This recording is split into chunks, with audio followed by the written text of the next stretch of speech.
Now, there must be those among us who have green thumbs, who don't just go and buy annuals and stick them out, but put seed in the soil early on, usually in February, and start growing their plants to be put out. Anybody do that? Nobody does that here? Oh, you guys are citified, aren't you? Oh, there's somebody over there. When I was young, we were right next door to a greenhouse attached to a florist shop. Now the father in the business started simply for something to do when he got home from work.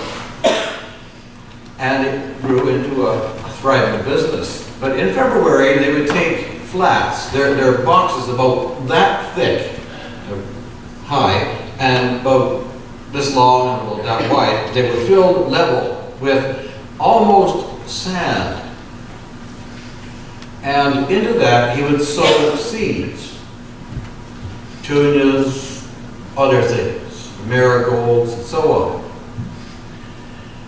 Now, they would sprout and come up. Then, about 4 weeks after they'd been sown and they'd sprouted and come up enough you could identify them, he had 3 or 4 women come in and transplant those thousands of seeds in those flats into larger cell packs. One at a time, all by hand. The trick was to know which were plants and which were weeds. Because when weeds and plants come up, the first 2 leaves are the same. It's only when they start to produce a little more that they seem to change. Only in the parable, the weeds that were sown grew and looked just like the good seed. Conundrum. Do you ever wonder why there are 2 parables about sowing seed? And not only that, but so close together in the same gospel. There's a purpose. There's a reason. On first glance, they seem to be saying the same thing. So maybe it's to get our attention, to help us pay attention to what's being said. Read the 2 of them and put them together and remember it all. But they are talking about 2 different things. Not the same thing at all. Fruit. And what if the plant does not bear fruit? One, the seed bears fruit. Some on rocky soil, some on shallow soil, some beside the road, some on good soil. Here, it's all good seed going into a well-prepared seed bed, free of weeds. And somebody comes along and sows seed from weeds in there. Behold, a sower went out to sow. Then the parable goes on to talk about seed falling away, stony ground, and so on. But in the second, the kingdom of heaven is like a man who sowed good seed in his field. But while he slept, his enemy came and sowed tares among the wheat and went away. Tares is another word for weeds. The 2 grew up, and the man said, "Leave them alone until the harvest. Then bring the tares in first, burn them and the wheat second, and place it in my barns." Now we all know that when you go weeding in your gardens, you've got to be careful about weeds that grow very close to the plants you want to keep. Because if you pull too hard, you'll uproot the plant along with the weed. That's why hand weeding is so painfully slow, and nobody likes to do it. If you want good crops, you've got to weed.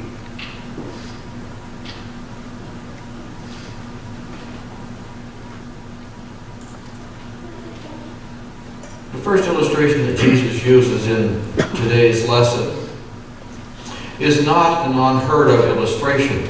It was a common illustration of the day. Jesus always looked for things that were common to the people. They knew and understood.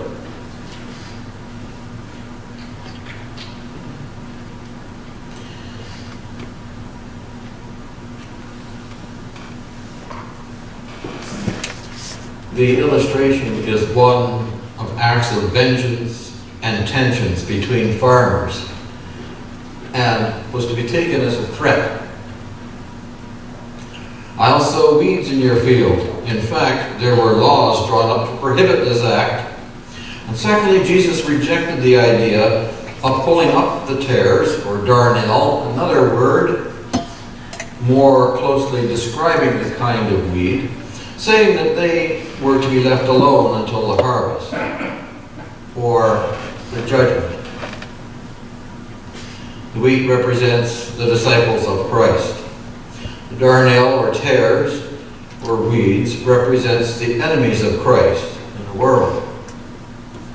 So the parable has another meaning.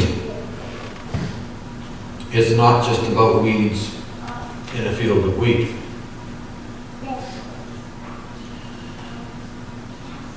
Looking at it a little closer, verse 30 represents the judgment, where servant labor, often of women, was engaged to sort out the tares. It was the women that did the sorting of the weeds from the wheat. The darnel looked like wheat until it reached the stage where the heads showed the obvious difference. The gathering out of the tares first, then the wheat, does not sound like a rapture of the righteous. However, remember that we do not allegorize from every aspect of the parable, only some parts. We look for the main point, and that is what we're focused on. Powers of evil will do all they can to destroy the kingdom, but such will be fully exposed and dealt with at the final judgment. So what can we take from this passage is that there is no insulation from the evil that is present in this world. We are not isolated from it. We are not separated from it. Because we are a child of God, who believe that Christ is our Lord and Savior, does not insulate us from the evil that is in the world. In fact, you will probably find that there will be more efforts to draw you away from your newfound faith and your faith as it grows than you would if you had faith in God. There's no need to draw you away because you already are away. But when you turn to Christ and are a child of God, Satan wants you back.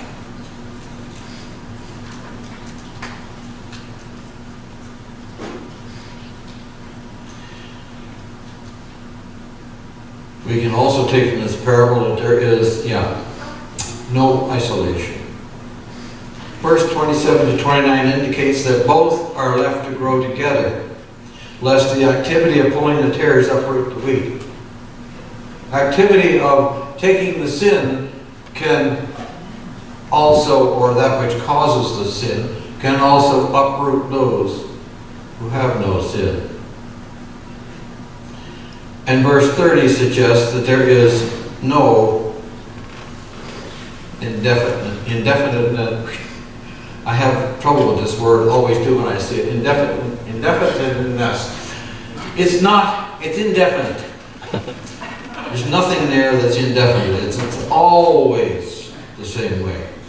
While both were permitted to grow together, when the harvest came, first the tares were gathered and burned, then the wheat was taken and stored. This suggests that there is a choice between unresolved tension and a dishonest solution. And if there is a choice, we should choose tension over a dishonest solution. Stay in the tension don't use the dishonest choice.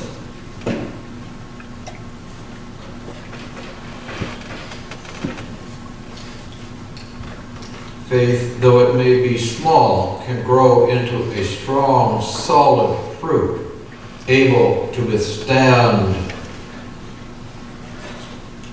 the tug of those who would take it away.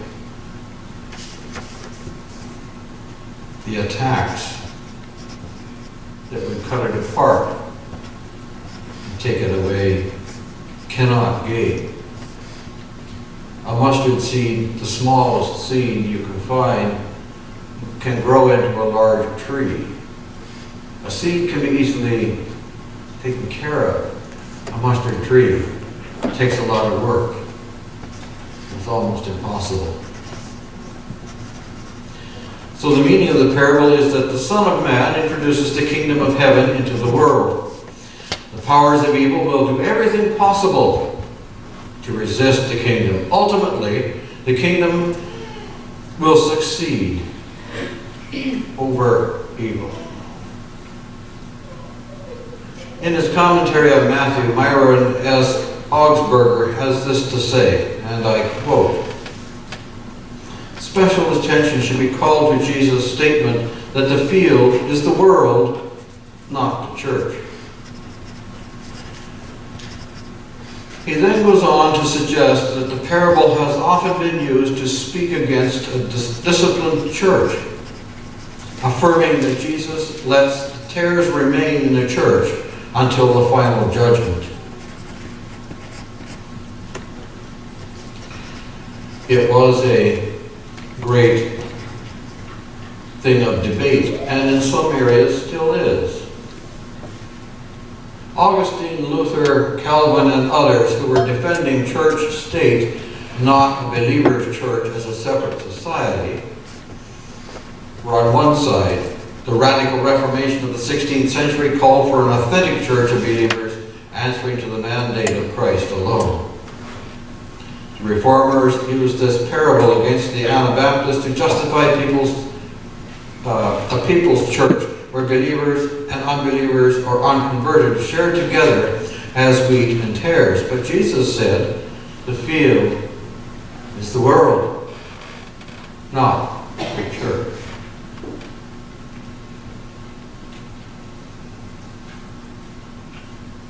Jesus' role at the end of the age is that he will be judged as foretold by John the Baptist. But Jesus places his action at the end of the age. The judgment is spoken of in Old Testament passages such as Zephaniah in the first chapter. The description, the furnace of fire, is no doubt lifted from the apocalyptic language of Daniel in the third chapter, as is the righteous will shine forth as the sun in the kingdom of their Father in the 12th chapter of Daniel. Now we need to note the significant use of the two phrases of his kingdom, identifying it as a present reality at work in the world and the kingdom of the Father.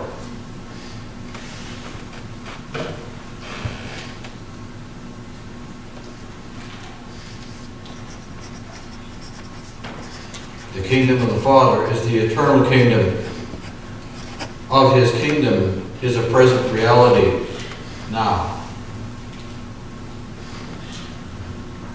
Acts 1 Corinthians 15 and 24 tells us, then the end will come when he hands the kingdom over to God the Father after he has destroyed all dominion, authority, and power. Paul is showing that Christ is completing his kingdom and turning it over to the Father as a fait accompli, a finished work.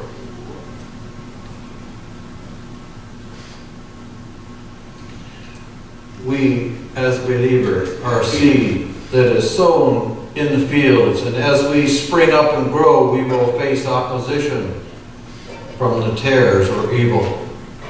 The powers will seek to rob us of our power in Christ.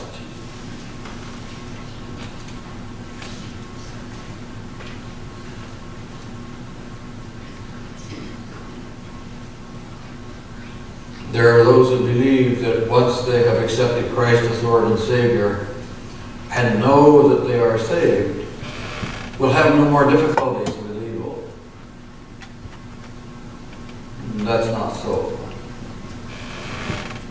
It is still there. It is still trying to get you back. We grow in fields of the world and come into the church to refresh ourselves, to find nourishment, so we may go back out and sow seed among those who do not believe. We are not those who reap and harvest. We are the harvest that will shine like the sun in the kingdom of their Father. This isn't the field. The field is outside. We are here to replenish ourselves. We go out there to grow in the field. We grow there. We come here to refresh. We go out there to demonstrate our love to others, to attract them.